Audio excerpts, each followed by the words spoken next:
Yeah. Right. So let us move to the concept of ecophobia. How exactly should we understand the concept, and how should we not understand it?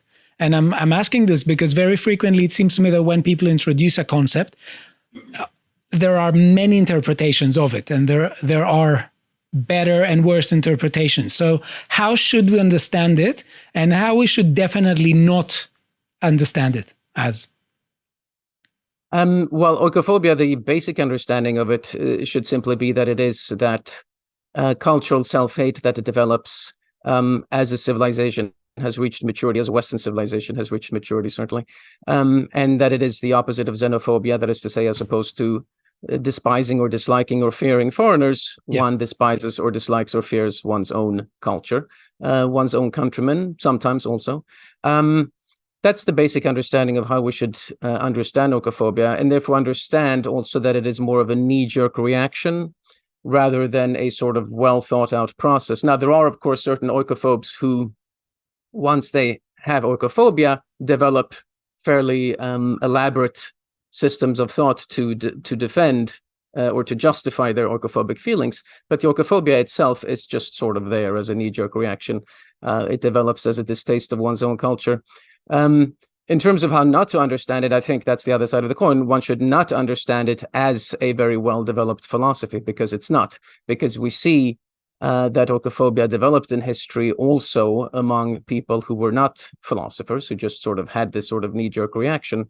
And one sees it even more today than in the past, that oikophobia has become such a mass phenomenon that it's really not to be understood, at least not primarily, as a philosophical movement, but rather as a sort of knee-jerk reaction.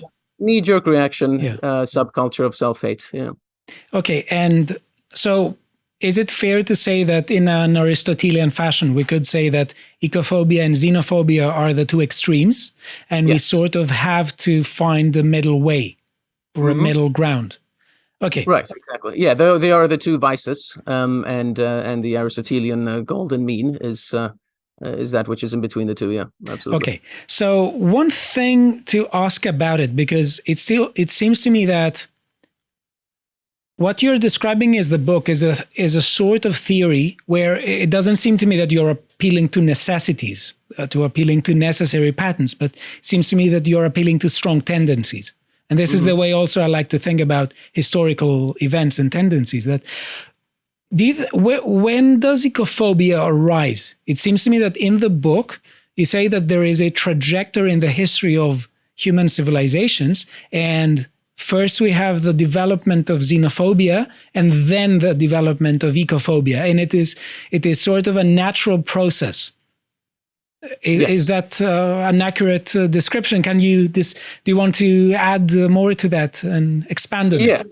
Yeah. So it does develop as once a society has, and you touched a little bit upon this in your conversation with Carl, that essentially oikophobia is what arises once a civilization has eliminated exterior enemies, has achieved a level of security and wealth and leisure, so that a leisure class can develop that starts focusing on the own culture's vices, as opposed to focusing on the vices of the enemy. When the enemy, the exterior enemy, is still very present, of course, one has to focus on them. Once they recede into the background, it becomes possible to focus on one's own shortcomings. And so, in that sense, oikophobia is a very natural, quote-unquote, natural thing that arises. When you talk about determinism in history and so on, that's actually why I write the epilogue in the at the end of the book to sort of address that issue. There are two. I guess you said you wanted to kind of get to that maybe a little later. Let's leave that for the end if you want. But by all means, finish your. Basically, I was going to say there are basically two levels of discourse when it comes to this particular issue. One can have the more stringently deterministic level of discourse, which is to say, if there's no free will, then of course things just happen as they happen. But one has to be careful with that, because that can bleed into the other level of discourse, the sort of non-technical level of discourse, where people then think that, well, if there's no free will, then of course it doesn't matter what I do, and then we sort of give up in trying to improve our own societies, or to struggle against oikophobia. And of course, that's not what I'm saying. And so when we talk about tendencies, and I also criticize Marx, right, in other contexts for always using the word Gesetz, right, law, when it comes to history, whereas we really should be speaking of tendencies, because when we speak of tendencies, we can at least, even if it's difficult, we can at least realize that it's at least possible for us to have a positive influence on the societies in which we live and to try to affect things in a good direction. Right. I think that this is important to stress and reemphasize, because when we talk about tendencies, we are much less prone to fall into what we could say ideological ways of thinking. Now, I know that in your book, you say that right now ideology has become a dirty word. And yes. But I'll use it in that sense, in the dirty one. So right. it seems to me that the point is that when people start talking about necessities, especially in history, they seem to be buying into a mentality, or at least they frequently seem to buy into a mentality where if the facts oppose theory, so worse for the facts, because they try so much to make the theory work that they really become averse to empirical facts. Right. And even I think there have been some historians, especially I think it's E.H. Carr. I don't remember. I'm not certain, but I think it's E.H. Carr who is very skeptical of the use of empirical facts. But let us not talk about that. So when you talk about tendencies, it seems to me to be healthy because there is a sort of healthy empiricist attitude, a sort of healthy doubt with respect to being happy to be proven wrong, or being at least accepting the possibility that we may be wrong, instead of just saying, okay, that's it, I have my set of generalizations, they all explain everything, everyone who speaks otherwise is, let's say, is ignorant or bad, and we either coerce them or shoot them.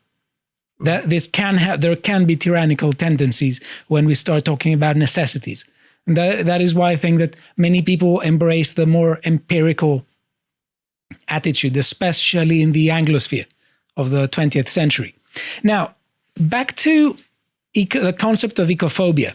It seems to me to involve the idea that the ecophobia has the attitude of rejecting national loyalties. Is that an accurate way of putting it? Yes, definitely. So the main question here is, how do we understand national loyalties? Because I want to say the following. To my mind, it seems sort of obvious. But there is a question with respect to how the concept of ecophobia can be used in dialogue. Because I was talking about this with a friend of mine who is very left-wing. In Greece, and he says, but there's no such thing as ecophobia. I said, of course there is. You are the main the major ecophobe I know. And he was saying, no, I am in favor of the nations, just that we understand national loyalties and national interests differently. And to my mind, the way he understands it is completely mistaken. But so that is the question. How do we use the concept of ecophobia in public discussion? Is it a concept that when we use it, people who are, let's say, the ecophobes we have in mind will accept it? Or will they say, no, you have a bad idea of what national loyalties are. You have a bad and distorted idea of national interest. And so we are not against our culture. We are against some features of our culture and in favor of others. So what would you say about this? How should we react? Is it a concept that can be used only among, let's say, a particular group, or can it be used for public discussion, for the purposes of public discussion more? Yeah, it's the reaction of your friend is interesting, because I've had similar reactions like that myself among my circle of acquaintances. People will say there's no such thing as oikophobia, similarly to how people will say there's no such thing as political correctness. And the reason they say that is because they have so internalized their own particular oikophobia and their own sense of political correctness that they're sort of assuming that is the sort of default position that a person has. And so that's not phobic in any way. That's not politically correctness, because that's just sort of the baseline of how it's right to be. And it's anything that's different from that, that's an aberration. Yeah. And that's another reason of discussing the historical process, so that one can see that it's actually the oikophobia that is, in some sense, historically at least, an aberration. But so how to understand oikophobia and how to use it in discourse, one has to explain to people that it is an aberration. It is a decadence in the sense that I use the word in the book, in the sense that it is a falling away or a falling off from what used to be the norm in the society. And so in that sense, it is an aberration, whether one agrees with it or not. And it is the sense of national loyalty is, there's some people who say that, nationalism and the idea of national loyalty and so on, it's a modern phenomenon. It's true to a limited extent in terms of some of the manifestations of nationalism that we have today, that they can be understood as a modern phenomenon. But the idea of belonging to a broader community is certainly ancient. There's nothing particularly modern about that. Certain ancient societies may not have had national anthems and flags the way we have them.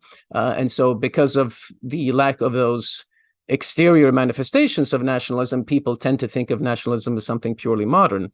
But the idea of being unified around a common language and religion and so on, and a history to some extent as well, it depends on what ancient society we're talking about. Yes. That as well, that is nothing particularly modern. That is a certainly ancient idea. And I think that's we have to have this sort of, if we want to properly understand what oikophobia is, we have to have this sort of broader understanding of nationalism. That is to say, not just the singing of a national anthem with a hand on the heart and so on, but in fact, the rallying of a particular linguistic community around a set of accepted norms, traditions, religious practices, and so on.